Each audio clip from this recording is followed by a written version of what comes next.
This is the Lone Crater YouTube. We hope this video helps. You begin by making sure the essentials are ready. Charge the Powerbeats Pro and case to at least half and keep them next to your phone.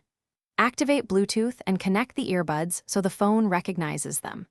Once connected, open the Beats app if installed, or stay in Bluetooth settings to maintain the active link. These steps establish the communication channel the firmware needs. Without them, the update won't start, so don't skip maintaining connection and adequate battery level. Now trigger the update. In the Beats app, tap the firmware prompt or allow the over-the-air process to begin automatically.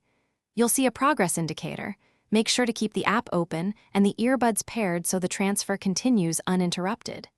If your phone sleeps, temporarily disable auto lock or manually keep the screen active.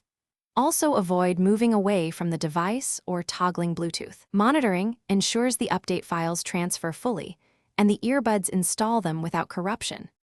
Complete the process by waiting for the app or LED feedback that the firmware install finished, then verify playback, microphone, and button responses. If something goes wrong, perform a reset. Put earbuds in the case, hold the pairing button until the LED flashes, then repair to your phone and attempt the update again. If the update still fails, try a different phone or network to rule out device or Wi-Fi issues. This resolves most problems. Contact Beats support only if multiple attempts fail. Thanks for watching. Consider subscribing if we helped you.